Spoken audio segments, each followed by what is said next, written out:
فرزند زہرا یہ حالات برے ہیں۔ کاشانہ بصیرت ایک ایسا مکمل یوٹیوب چینل جس پر محروم بصارت کے لیے بالخصوص اور تمام افراد کے لیے بالعموم سینکڑوں کی تعداد میں اسلامی کتب دستیاب ہیں۔ لہذا گزارش ہے کہ آپ اپنی ذمہ داری نبھاتے ہوئے کاشانہ بصیرت کو سبسکرائب کرنے کے ساتھ ساتھ بیل آئیکن کو پریس کیجیے تاکہ آپ علم کے حصول کے ساتھ ساتھ مذہب اہل بیت کی اشاعت میں بھی اہم کردار ادا کرتے رہیں۔ کاشانہ بصیرت۔ فرزند زہرا یہ حالات برے ہیں۔ بسم اللہ الرحمن الرحیم۔ السلام علیکم۔ یہ کتاب آپ کے لیے کاشانہ بصیرت کی یوٹیوب چینل کی جانب سے ریکارڈ کی جا رہی ہے۔ نام کتاب سعادت الدارین فی مقتل الحسین، تالیف علامہ شیخ محمد حسین نجفی۔ اب ہم کتاب کا پارٹ نمبر 42 پڑھیں گے، صفحہ نمبر 477، 24واں باب، امام کی شہادت عظمیٰ سے لے کر اسیری اہل بیت تک کے واقعات۔ امر اول، شہادت حسینی کے بعد قہر و غضب الہی کے آثار کا نمودار ہونا۔ اس باب میں چند اہم امور پر تبصرہ کرنا مقصود ہے۔ اخبار و آثار سے واضح و اشکار ہوتا ہے کہ حجت خدا کی اس بے دردانہ اور شفاقانہ شہادت سے کائنات میں تلاطم پیدا ہو گیا اور انقلاب عالم و عذاب الہی کے آثار پیدا ہونے لگے۔ سیاہ آندھیاں چلنے لگیں، زمین میں زلزلہ پیدا ہوا، آسمان سے خون کی بارش ہوئی، بجلیاں کڑکنے لگیں، دن کے وقت تارے نظر آنے لگے اور فضا میں تاریکی چھا گئی۔ قریباً 1 گھنٹہ تک یہی کیفیت رہی۔ کتاب کا حوالہ ہے ناسخ جلد نمبر 6 صفحہ نمبر 293-294، حاشر بہار صفحہ نمبر 205، کمقام صفحہ نمبر 394، نفس صفحہ نمبر 194۔ مندرجہ ذیل علامات کا تذکرہ تو برادران اسلامی کی کتب میں بھی موجود ہے۔ 3 دن تک دنیا تاریک ہو گئی۔ کتاب کا حوالہ ہے تاریخ ابن عساکر جلد نمبر 4 صفحہ نمبر 339، خصائل کبریٰ سیوطی جلد نمبر 2 صفحہ نمبر 122 وغیرہ۔ سخت اندھیرا چھا گیا۔ کتاب کا حوالہ ہے الاحقاف ما اشراف صفحہ نمبر 24۔ یہاں تک کہ لوگوں نے سمجھا کہ قیامت آ گئی ہے۔ کتاب کا حوالہ ہے صواعق محرقہ صفحہ نمبر 116، اطحاف صفحہ نمبر 24۔ دن دہاڑے تارے نمودار ہو گئے۔ کتاب کا حوالہ ہے تہذیب التہذیب جلد نمبر 2 صفحہ نمبر 354، صواعق صفحہ نمبر 116۔ سورج کو گہن لگ گیا۔ کتاب کا حوالہ ہے خصائص کبریٰ جلد نمبر 2 صفحہ نمبر 126، تذکرۃ الخواص صفحہ نمبر 155، صواعق محرقہ صفحہ نمبر 116۔ آسمان سے خون برسا اور اس کا اثر دیواروں اور کپڑوں پر مدت تک باقی رہا۔ کتاب کا حوالہ ہے تاریخ ابن عساکر جلد نمبر 4 صفحہ نمبر 339۔ دوسری صبح مٹکے اور گڑھے دیکھے گئے تو وہ خون سے پور تھے۔ کتاب کا حوالہ ہے خصائص کبریٰ جلد نمبر 2 صفحہ نمبر 126، الکواکب الدریہ جلد نمبر 1 صفحہ نمبر 56۔ اور جب کوئی پتھر یا ڈھیلا زمین سے اٹھایا جاتا تھا تو اس کے نیچے سے ابلتا ہوا خون نکلتا تھا۔ کتاب کا حوالہ ہے تاریخ ابن عساکر جلد نمبر 4 صفحہ نمبر 339، صواعق بحوالہ مقتل الحسین للمکرم صفحہ نمبر 347۔ کئی آثار سے ظاہر ہوتا تھا کہ سید الشہداء کی شہادت سے پہلے آسمان پر سرخی نہ تھی۔ اس کا سلسلہ شہادت امام کے بعد شروع ہوا۔ کتاب کا حوالہ صواعق صفحہ نمبر 116 طبع قدیم۔ غنیۃ الطالبین مترجم صفحہ نمبر 586 طبع لاہور میں لکھا ہے جب امام حسین علیہ السلام کی شہادت واقع ہوئی تو خداوند عالم نے 70,000 فرشتے نازل کیے جو قیامت تک وہاں آپ پر گریہ و بکا کرتے رہیں گے۔ ان حقائق سے یہ حقیقت بھی روز روشن کی طرح واضح ہو جاتی ہے کہ امام مظلوم پر مظاہر غم و حزن کا اظہار کرنا سنت پروردگار ہے۔ جب حکم خدا سے معصوم فرشتے جناب کی مصیبت پر گریہ و بکا کرتے تو اگر ہم ایسا کریں تو اسے کیوں کر بدعت قرار دیا جا سکتا ہے۔ جناب سلمہ و ابن عباس کا روز عاشورہ حضرت رسول خدا صلی اللہ علیہ وسلم کو عالم رویا میں اس حال میں دیکھنا کہ سر و ریش مبارک میں خاک تھی اور دست مبارک میں ایک شیشی تھی جس میں سید الشہداء اور ان کے اعضاء و اصحاب کا خون مقدس تھا۔ موصوفین نے اس پریشانی کی وجہ دریافت کی تو حضرت نے فرمایا کہ میں ابھی حسین کی قتل گاہ سے آ رہا ہوں۔ مشکوات صفحہ نمبر 562 تا 564 طبع دہلی، ترمذی شریف جلد نمبر 2 صفحہ نمبر 218 طبع دہلی۔ اس سے معلوم ہوا کہ روز عاشورہ سر و ریش میں خاک ڈالنا اور دوسرے مظاہر غم کا اظہار کرنا سنت رسول ہے۔ ناسخ جلد نمبر 6 صفحہ نمبر 293 میں لکھا ہے کہ شہادت حسینی کے بعد قومی اشقیہ نے 3 بار نعرے تکبیر بلند کیا اور صفحہ نمبر 294 پہ لکھا ہے کہ عاطف غیبی سے آواز آئی، امر دوم امام کی لاش مقدس کی اریانی۔ انسان نما درندوں نے صرف شہادت امام پر ہی اکتفا نہیں کی بلکہ جسد اتھر پر زخموں کے ساتھ تار تار شدہ جو لباس تھا وہ بھی اتار لیا۔ چنانچہ قمیص اسحاق بن حویت حضرمی نے اتاری، شلوار ابجر بن کعب تمیمی نے، امامہ قنس بن مرشد حضرمی نے، نالین اسود بن خالد نے اتاری اور انگوٹھی بجدل بن سلیم قلبی نے، جس کے ساتھ ملون نے آقا نامدار کی انگشت مبارک بھی قلم کر لی، اور قطیفہ چادر یمانی قیس بن اشس نے اور تبرہ نامی زرہ عمر بن سعد نے حاصل کی۔ اس کے قتل کے بعد مختار نے وہ ذرا اس کے قاتل ابی عمرہ کو دے دی تھی۔ تلوار کس نے لی، اس کے بارے میں مختلف اقوال ہیں۔ نمبر 1 قبیلہ اوت کے ایک شخص نے لی، نمبر 2 واری شخص نے لی، نمبر 3 بنی تمیم کے ایک آدمی نے لی، نمبر 4 اوری کے بنی نحسل کے ایک مرد فلاسفس نے لی۔ واللہ علم۔ کتاب کا حوالہ ہے ارشاد صفحہ نمبر 264، طبری جلد نمبر 6 صفحہ نمبر 260۔ مخفی نہ رہے کہ یہ تلوار ذوالفقار نہ تھی کیونکہ وہ تو ذخائر نبوت امامت میں مذکور تھی بلکہ کوئی اور تلوار تھی۔ کتاب کا حوالہ ہے ملحوف صفحہ نمبر 114 115، بہار جلد نمبر 10 صفحہ نمبر 205۔ نیز پوشیدہ نہ رہے کہ بعض روایات میں حضرت امام جعفر صادق علیہ السلام سے انگوٹھی والے واقعے کی نئی وارد ہوئی ہے، انگوٹھے والے واقعے کی نفی وارد ہوئی ہے، اور اس کی علت یہ بیان کی گئی ہے کہ وہ انگوٹھی جس کا نقش لا الہ الا اللہ عدت اللہ تھا وہ ودائے نبوت و امامت میں سے تھی جو جناب نے اپنی شہادت سے پہلے امام زین العابدین علیہ السلام کے حوالے کر دی تھی۔ کتاب کا حوالہ ہے نفس المحموم صفحہ نمبر 197 198، قمقام صفحہ نمبر 399۔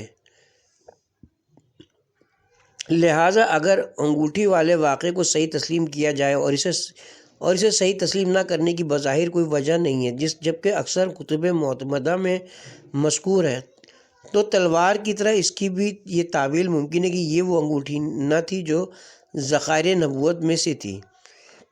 یہی تعویل جناب محدث قمی نے کی ہے۔ کتاب کا حوالہ ہے نفس المحموم صفحہ نمبر 197۔ بعض کتب میں انگوٹھی کی بجائے قیمتی ازاربند کا واقعہ عجیب و غریب تفصیل کے ساتھ مذکور ہے، جس میں امام کے سر اور دست مبارک کی انگشتان مبارک کے قطع کرنے کا واقعہ مستور ہے۔ واللہ اعلم۔ کتاب کا حوالہ ہے انوار نعمانیہ صفحہ نمبر 342 طبع ایران۔ واضح رہے کہ جو ظالم جناب سید الشہداء کی کوئی چیز لوٹ کر لے کر گئے، آثار و اخبار سے معلوم ہوتا ہے کہ وہ قریباً سب کے سب کسی نہ کسی آہت و آفت اور لا علاج جسمانی بیماری کا شکار ہوئے۔ چنانچہ اسحاق نے قمیص پہنی تو برص کی بیماری میں مبتلا ہو گیا، ابجر نے جب شلوار استعمال کی تو پاؤں شل ہو گئے اور زمین گیر ہو گیا، اخنس نے جب امامہ باندھا تو دیوانہ ہو گیا، مرض جذام میں مبتلا ہو گیا، بجدل کو مختار نے ہاتھ قطع کر کے ہلاک کیا۔ کتاب کا حوالہ ہے ملحوف صفحہ نمبر 114، نفس المحموم صفحہ نمبر 194، قمقام صفحہ نمبر 395، ناسخ جلد نمبر 6 صفحہ نمبر 292۔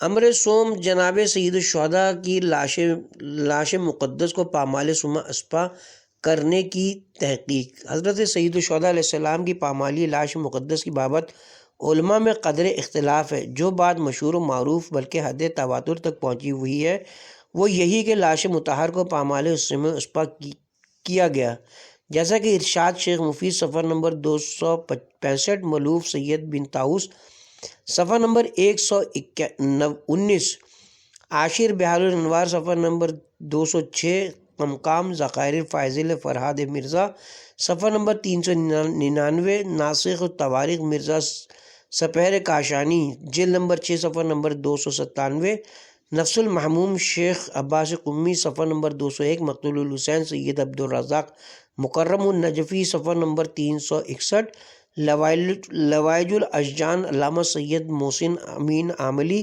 صفحہ نمبر 158 اور کامل ابن اسیر جلد نمبر 3 صفحہ نمبر 296 وغیرہ میں مذکور ہے۔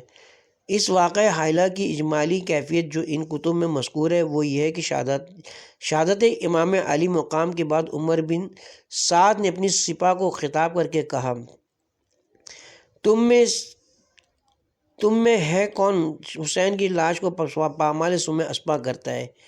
اس اعلان کے بعد 10 شقی گھوڑ سوار آگے بڑھے جن کا یہ نام یہ ہیں: نمبر 1 اسحاق بن حیوہ، نمبر 2 اخنس بن مرثد، نمبر 3 حکیم بن طفیل، نمبر 4 عمر بن سبیع سیداوی، نمبر 5 رجا بن منقذ عبدی، نمبر 6 سالم بن خسمہ جعفی، نمبر 7 واحد بن نائم، نمبر 8 صالح بن وہب الجعفی، نمبر 9 حانی بن ثبیت حضرمی، نمبر 10 سید ابن مالک لعنہم اللہ اجمعین۔ مورخین نے لکھا ہے ان ملائین نے جناب امام حسین علیہ السلام کی لاش مقدس کو اپنے گھوڑوں کی ٹاپوں کے نیچے اس طرح پامال کیا کہ سینہ و پشت کی ہڈیوں کو ریزہ ریزہ کر دیا۔ یہی معلوم تھے جنہوں نے ابن زیاد بدنہاد کے دربار میں اپنے سیاہ کارنامے کو فخریہ انداز میں بیان کیا، اور پھر ابن زیاد نے ان کو معمولی سا جائزہ دیا۔ ابو عمر زاہد کا بیان ہے، ہم نے جب ان 10 آدمیوں کی نسبی حالات و قوائف کا جائزہ لیا تو معلوم ہوا کہ یہ سب کے سب ولید الزنا تھے۔ نمبر 1 ملحوف صفحہ نمبر 120، صفحہ نمبر 202 وغیرہ۔ ہاں بعض علماء کرام کا خیال یہ ہے کہ جناب علامہ مجلسی کا رجحان بھی اسی قول کی طرف ہے کہ لاش مقدس پامال نہیں ہوئی۔ ان کے اس نظریے کی بنیاد اس روایت پر قائم ہے جو اصول کافی صفحہ نمبر 254 طبع ایران میں موجود ہے کہ جب ملائی نے پامالی لاش سید الشہداء کا ارادہ کیا تو جناب فضہ نے عقیلہ بنی ہاشم جناب زینب عالیہ کے حکم سے جنگل کے شیر کو بلایا۔ کتاب کا حوالہ ہے مخفی نہ رہے کہ روایت میں لفظ ابو الحارث وارد ہے۔ ابو الحارث ہر شیر کو کہا جاتا ہے، یہ اس کی متعدد کنیتوں میں سے ایک کنیت ہے۔ ملاحظہ ہو حیوۃ الحیوان و دمری جلد نمبر 1 صفحہ نمبر 3۔ لہٰذا بعض داستان گو اس شیر کے بارے میں جو قصے بیان کرتے ہیں ان کی کوئی حقیقت نہیں ہے۔ جو چنگھاڑتا وہ آئے اور اگلے پاؤں لاش مبارک پر پھیلا کر بیٹھ گیا۔ ابن سعد نے یہ منظر دیکھ کر اپنے سپاہیوں کو حکم دیا کہ یہ کوئی آزمائش ہے، اسے نہ چھیڑو اور واپس چلے جاؤ۔ چنانچہ سوار واپس چلے گئے۔ بنا بر تسلیم اس روایت کا جواب اس طرح دیا جا سکتا ہے کہ ممکن ہے کہ اس وقت عصر عاشورہ کو شیر کی وجہ سے لاش مطہر پامال نہ کی گئی ہو، لیکن ابن سعد چونکہ 11ویں محرم کو زوال کے بعد کربلا سے اپنی فوج سمیت کوفہ روانہ ہوا تھا، اور یہ اس روایت میں مذکور نہیں ہے کہ اس کی روانگی تک شیر برابر پہرا دیتا رہا تھا۔ لہٰذا ہو سکتا ہے کہ کچھ دیر کے بعد جب شیر چلا گیا ہو تو ان بدبختوں نے اپنے مشؤوم ارادے کی تکمیل کر لی ہو۔ اسی طرح اس روایت کی تکذیب بھی نہیں ہوتی اور قول مشہور کی صحت پر بھی کوئی آنچ نہیں آتی۔ فاضل بیرونی نے اسی انسانیت سوز واقعے پر تبصرہ کرتے ہوئے لکھا ہے، ان اشقیاء نے امام حسین کے ساتھ وہ سلوک کیا جو تمام اقوام و امم میں اشرار خلق کے ساتھ بھی نہیں کیا جاتا، یعنی ان کو نیزہ و تلوار اور پتھروں سے شہید کیا اور پھر ان پر گھوڑے دوڑائے۔ کتاب کا حوالہ ہے الآثار الباقیہ للبیرونی، صفحہ نمبر 324، طبع لدین۔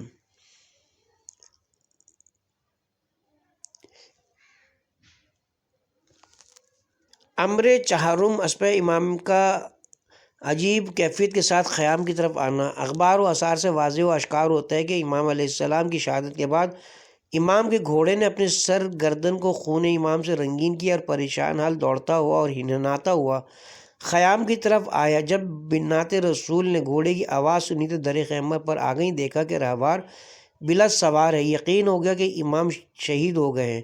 بیویوں نے سخت گریہ و بکا کی اور جناب کلثوم نے سر پر ہاتھ مار کر بین کی ہے، ہائے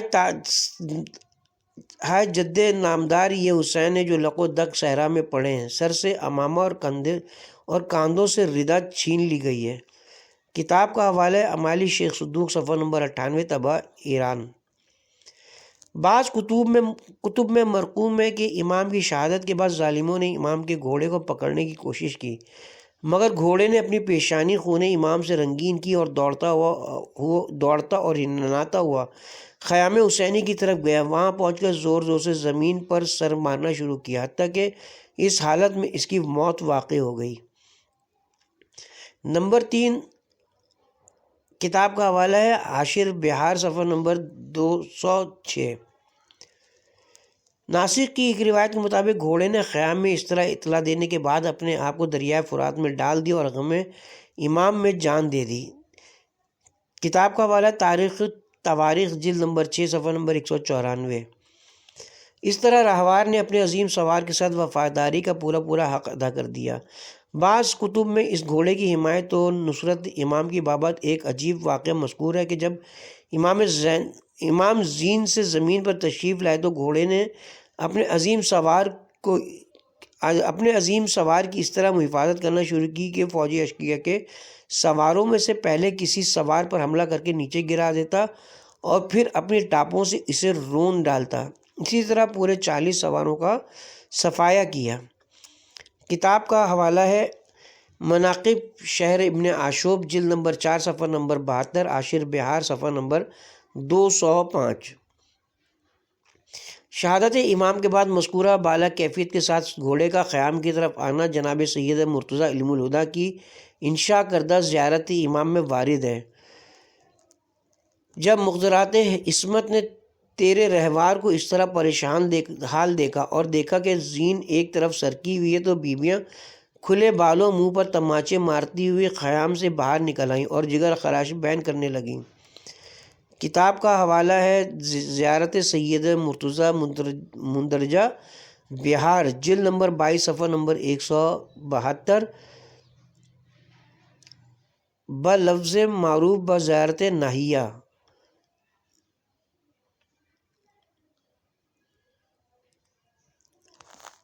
ناسخ میں جناب بنت سکینہ کے بین مذکور ہیں۔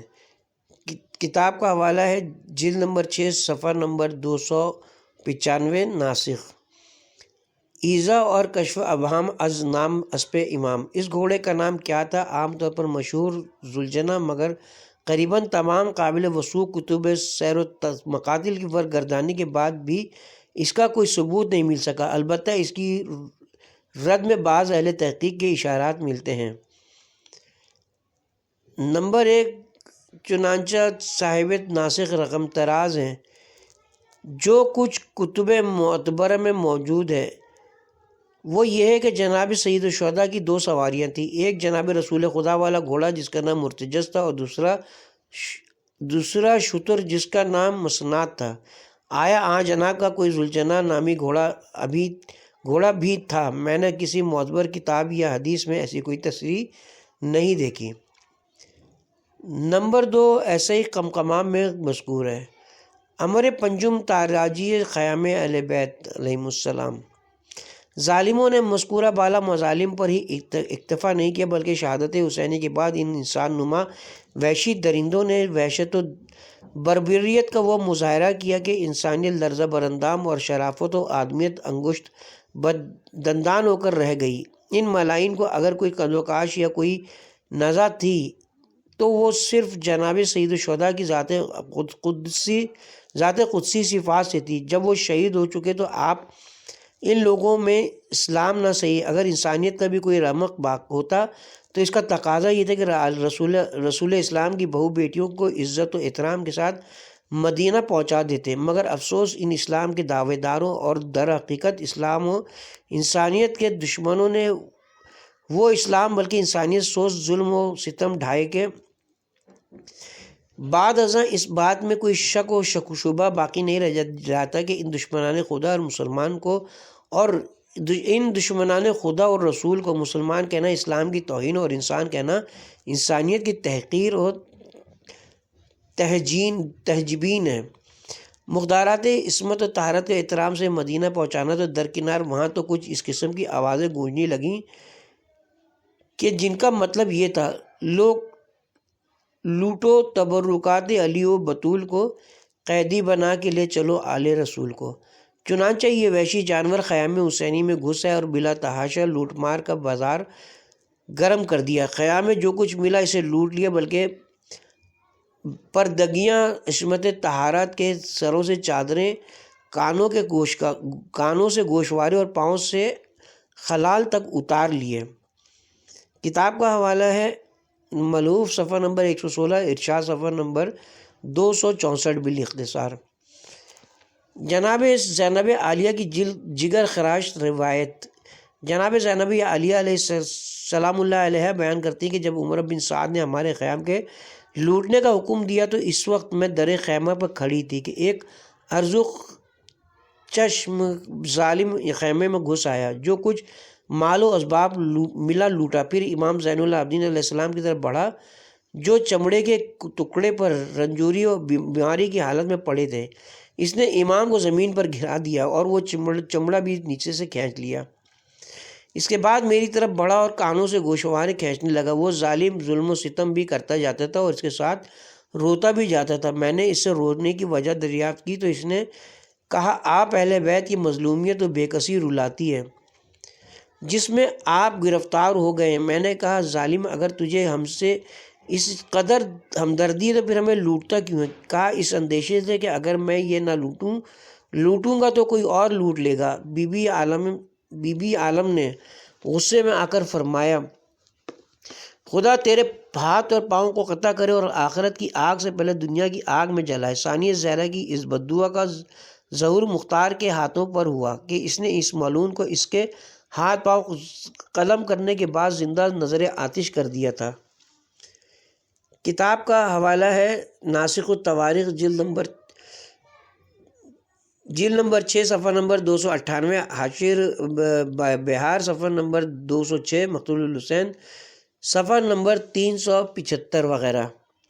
جناب فاطمہ بنت الحسین کی زبانی جاگوداز واقعات۔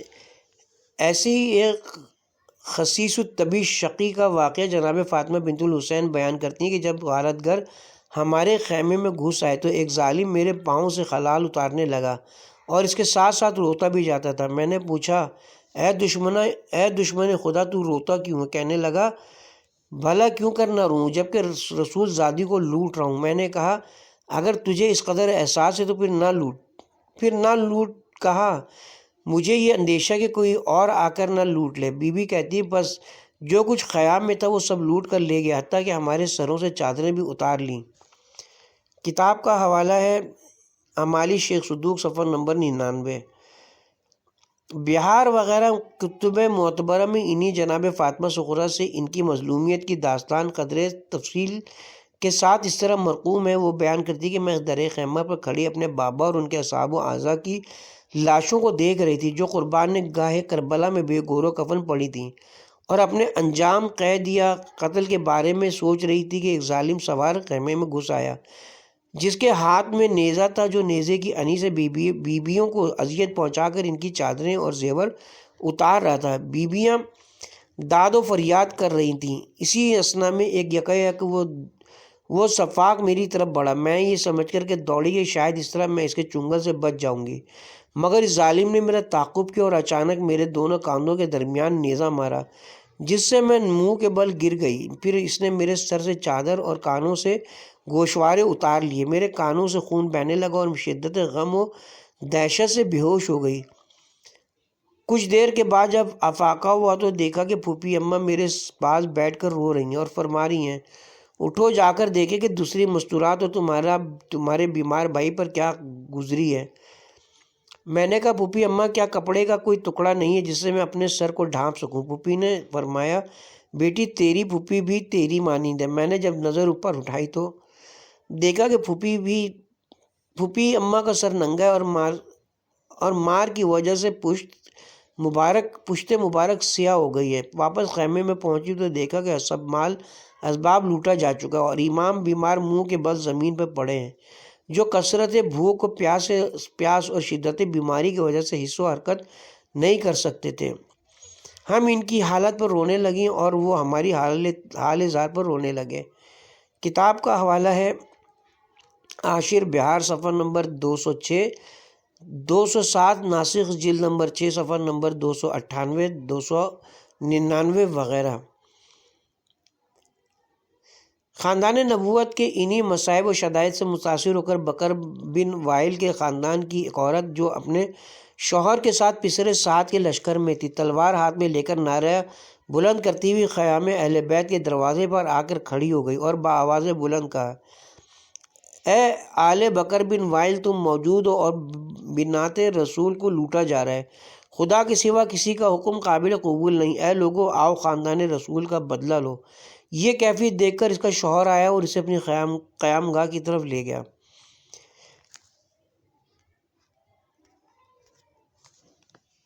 کتاب کا حوالہ ہے بہار جلد نمبر 10 صفحہ نمبر 206، مقتول الحسین صفحہ نمبر 385، نفس المحموم صفحہ نمبر 199 وغیرہ۔ بیمار کربلا کے قتل کا ارادہ اور اس میں ناکامی کا سبب۔ یہ خونخوار درندے خیام حسینی میں لوٹ مار کرتے ہوئے اس مقام پر پہنچ گئے جہاں امام بیمار بستر پر بیماری پر پڑے ہوئے تھے۔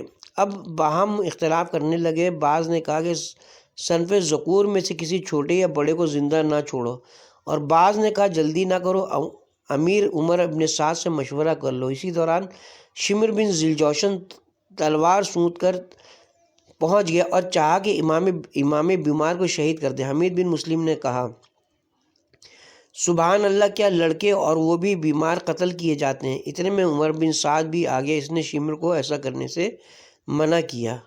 کتاب کا حوالہ ہے طبری جلد نمبر 6 صفحہ نمبر 260۔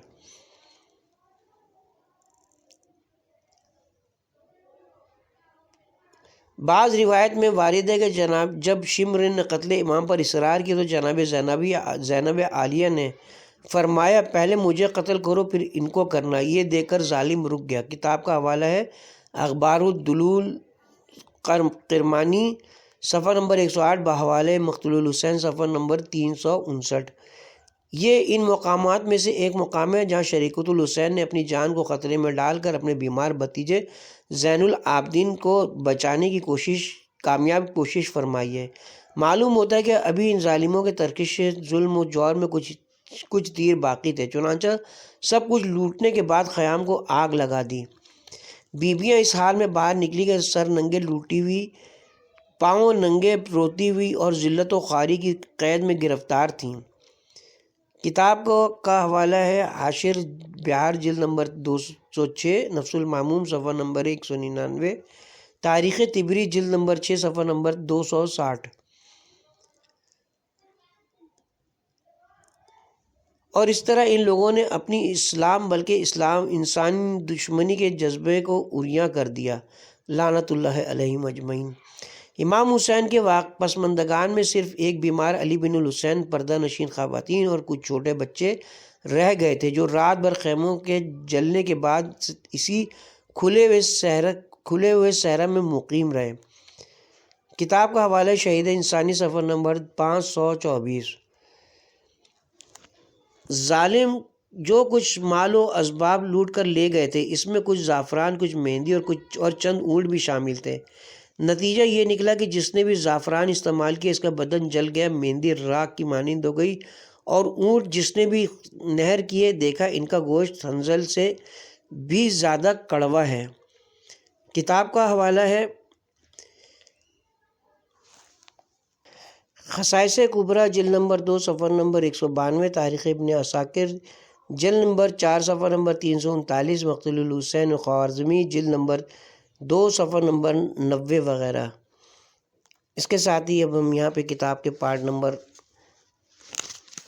42 کا اختتام کرتے ہیں، اور اب باقی حالات پارٹ نمبر 43 میں بیان کیے جائیں گے۔